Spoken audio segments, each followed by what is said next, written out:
नमस्कार आप सभी को। आज का जो लेक्चर है वो बेस्ड है मिनरल न्यूट्रिशन के ऊपर। 11th एनसीईआरटी में दिया हुआ है मिनरल न्यूट्रिशन के नाम से, और इसमें अपने ये जानने वाले हैं कि किस तरह से प्लांट्स जो मिनरल्स हैं या फिर जो सोल्ट रखे हुए हैं सॉइल के अंदर पानी के साथ डिज़ोल्व्ड फॉर्म में, वो किस तरह से अपटेक करते हैं और सिंगल जो न्यूट्रिएंट्स हैं उनका फंक्शन क्या है अपने प्लांट की बॉडी के अंदर, और उनकी डेफिशिएंसी से क्या हो सकता है, वो सब जानेंगे इस लेक्चर सेशन में। मैक्रो न्यूट्रिएंट्स और माइक्रो न्यूट्रिएंट्स, ये दो टाइप के न्यूट्रिएंट्स है या कैटेगरी है। मैक्रो न्यूट्रिएंट्स वो न्यूट्रिएंट्स होते हैं या वो एलिमेंट है जो सॉइल के अंदर मिलते हैं और प्लांट को इनकी जो नेसेसिटी है वो ज़्यादा कंसंट्रेशन में ज़रूरी है। माइक्रो न्यूट्रिएंट्स को इस तरह से समझा जा सकता है कि वो नेसेसरी तो है लेकिन उनकी कंसंट्रेशन है वो कम चाहिए प्लांट को। अगर दोनों में से किसी एक एलिमेंट की अपने को अगर प्लांट के अंदर डेफिशिएंसी देखने को मिलती है तो उसके डिसऑर्डर, उसके सिम्टम अपने को प्लांट के लीव्स पर दिखाई देते हैं। ज़रूरी दोनों है, एक ज़्यादा अमाउंट में ज़रूरी है और एक थोड़ा कम अमाउंट या कम कंसंट्रेशन के अंदर प्लांट्स को नीडेड है। तो मैक्रो में आते हैं आपके carbon, hydrogen, oxygen, nitrogen, phosphorus, potassium, sulphur, calcium, magnesium. ये टोटल 9 मैक्रो न्यूट्रिएंट्स हैं जो कि बेसिक नीड है हर प्लांट की। अब इसमें कौन कौन से आएंगे माइक्रो में? आयरन आएगा आपका, मैग्नीज आएगा, कॉपर आएगा, मोलिब्डेनम आएगा, जिंक आएगा, बोरोन आएगा, क्लोरीन, निकल। ये टोटल 8 हैं। वो अलग बात है कि निकल को पहले इंक्लूड नहीं किया गया था न्यूट्रिएंट में और उसको बाद में इंक्लूड किया गया, बाद में शामिल किया गया। तो 8 तो अपने माइक्रो हैं और 9 अपने मैक्रो हैं, टोटल हो गए 17। तो ये 17 एसेंशियल एलिमेंट है जिनकी अगर पूर्ति ना हो, फुलफिलमेंट ना हो और पर्टिकुलर अमाउंट के अंदर अगर प्लांट को ना मिले तो डिसऑर्डर देखने को मिलते हैं, बीमार लगते हैं प्लांट। तो पहला एलिमेंट अपने पास है नाइट्रोजन। वो नाइट्रेट, नाइट्राइट और अमोनियम आयन की फॉर्म में प्लांट उसको सॉइल से एब्जॉर्ब करते हैं, सॉइल वाटर से या सॉइल के अंदर से। ये प्राइमरी एलिमेंट है। और प्राइमरी एलिमेंट में कौन कौन आते हैं? NPK, nitrogen, phosphorus, potassium. ये तीनों अगर ना मिलें तो प्लांट की ग्रोथ संभव ही नहीं है। तो नाइट्रोजन का रोल क्या है प्लांट के अंदर? ये मेरिस्टेमेटिक जो ग्रोथ होती है, मेरिस्टेमेटिक ग्रोथ का मतलब जो प्लांट के प्राइमरी टिश्यू होते हैं जिनके अंदर सेल डिवीजन चलता रहता है, उन सेल को जो डिवाइड होने के लिए थोड़ा मोटिवेशन चाहिए वो नाइट्रोजन से मिलता है, उसके बगैर बात नहीं बन पाती है। और तो ये प्रोटीन का मेजर कंपोनेंट है, डीएनए का मेजर कंपोनेंट है, कुछ विटामिन्स हैं उनके मेजर कंपोनेंट के तौर पर देखा जाता है, हार्मोन्स के अंदर ये मिलता है। तो एक तरह से ये बेस बनाने का काम करता है किसी प्लांट के लिए। दूसरा एलिमेंट है फॉस्फोरस। नाइट्रोजन के साथ फॉस्फोरस भी चाहिए और ये किस फॉर्म में मिलता है? H2PO4 negative, HPO4 2 negative. ये आयंस के फॉर्म में मिल सकता है रूट एरिया से। ये सेल मेम्ब्रेन में मिलता है अपने को। प्रोटीन का कंपोनेंट देखने को मिलता है। जब फॉस्फोरस की बात चलती है कुछ प्रोटीन के अंदर फॉस्फोरस मिलता है। डीएनए का कंपोनेंट हो सकता है। ATP फॉर्मेशन, एडिनोसिन ट्राइफॉस्फेट, जिसके अंदर फॉस्फेट है ही, तो फॉस्फोरस यहाँ पर भी है। तीसरा एलिमेंट है पोटेशियम। पोटेशियम आयन की फॉर्म में, K+ आयन की फॉर्म में रिसीव करते हैं प्लांट सॉइल एरिया से। ये भी मेरिस्टेम की ग्रोथ के लिए ज़रूरी है। बर्ड्स के हेल्दी ग्रोथ के लिए, जो कलिकाएँ होती हैं उनके हेल्दी ग्रोथ के लिए ज़रूरी है। जो लीव्स बनती हैं, नई लीव्स, उनके लिए ज़रूरी है। और रूट के टिप्स में भी होना चाहिए, वरना रूट की अच्छी ग्रोथ नहीं हो पाएगी। और जो मेजर काम है इसका वो है एनाइन कैटाइन का जो बैलेंस बनाता है सेल के अंदर, वो पोटेशियम ही बनाता है। और जो स्टोमेटा खुलते और बंद होते हैं उसकी एक्टिविटी में भी इसका मेजर रोल होता है।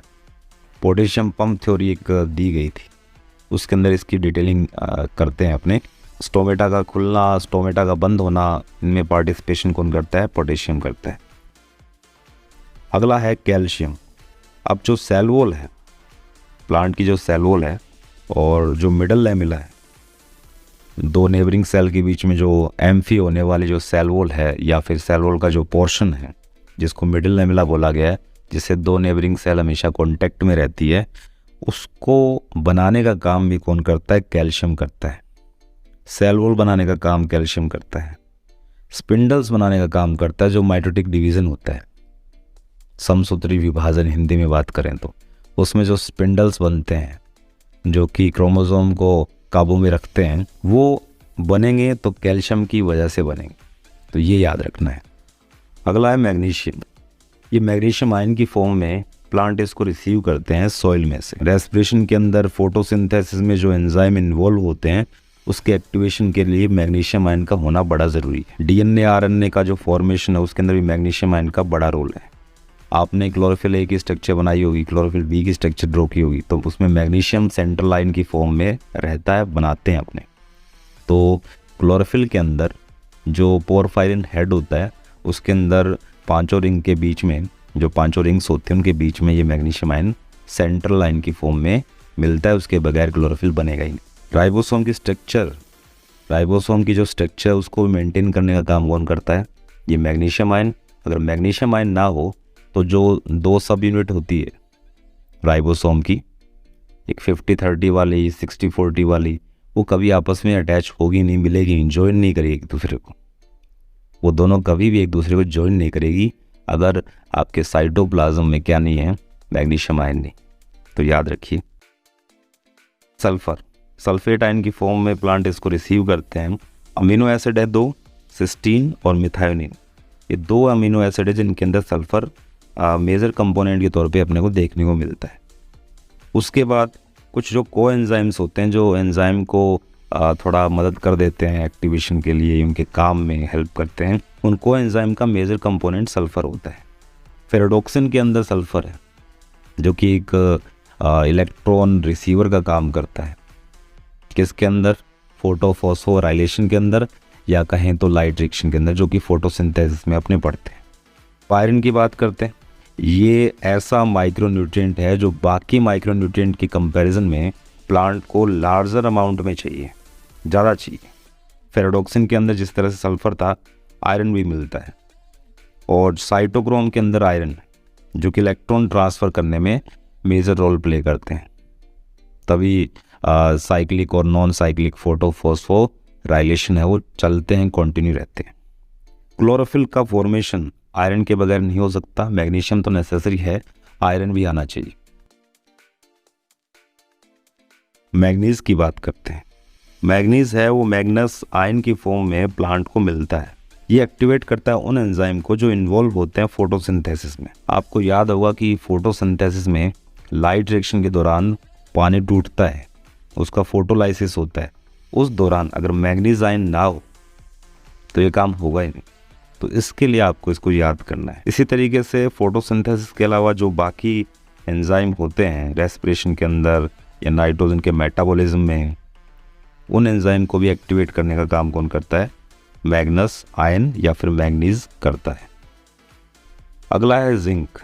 जिंक आयन की फॉर्म में प्लांट इसको रिसीव करते हैं और ये कार्बोक्सिलेज एंजाइम को एक्टिवेट करने का काम करते हैं। कार्बोक्सिलेज एंजाइम कौन से होते हैं? आपको याद होगा, एक पेप्को और एक अपना रूबिस्को। ये अपनों ने फोटोसिंथेसिस में पढ़ रखा है डार्क रिएक्शन में। तो यहाँ पर ये कार्बोक्सिलेज एंजाइम इन्वॉल्व होता है। रूबिस्को का जो ड्यूल नेचर होता है उसमें से एक नेचर उसका कार्बोक्सिलेज भी होता है, और जो पेप्को है वो कार्बोक्सिलेज एंजाइम की कैटेगरी में आता है। उनको एक्टिवेट करने का काम कौन करता है? जिंक करता है।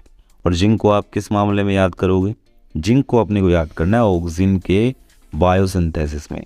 बगैर इस जिंक के ऑक्सीजन तैयार होगा ही नहीं, जो कि मेजर प्लांट हार्मोन है। ऑक्सीजन वो बनेगा ही। अगला है कॉपर। कॉपर आयन की फॉर्म में इसको रिसीव करते हैं प्लांट। रेडॉक्स रिएक्शन के अंदर जो एंजाइम होते हैं, रेडॉक्स रिएक्शन कौन सी? इसमें रिडक्शन और ऑक्सीडेशन दोनों चलते हैं। उनमें जो एंजाइम होते हैं उनको एक्टिवेट करता है। ठीक है। अगला है बोरोन। बोरोन का काम क्या है? बोरोन है वो बोरेट और टेट्राबोरेट, इन दो फॉर्म के अंदर प्लांट उसको रिसीव करते हैं सॉइल से, और ये पोलन जर्मिनेशन के लिए नेसेसरी है। पोलन जर्मिनेशन जब वो स्टिग्मा के ऊपर पहुंचता है पोलन ग्रेन, तो वो तभी डेवलप होगा, उससे जो पोलन ट्यूब बनती है वो तभी बन पाएगी जब वो बोरोन नसीब होगा उसको स्टिग्मा से। तो बोरोन का होना बड़ा ज़रूरी है।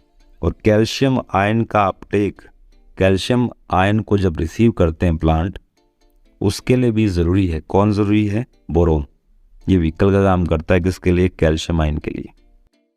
मोलिब्डेनम, मोलिब्डेनम के ऑक्साइड आयन की फॉर्म में प्लांट इसको रिसीव करते हैं और ये नाइट्रोजनेज और नाइट्रेट रिडक्टेज एंजाइम का मेजर कंपोनेंट है और ये दोनों एंजाइम नाइट्रोजन फिक्सिंग में इन्वॉल्व होते हैं।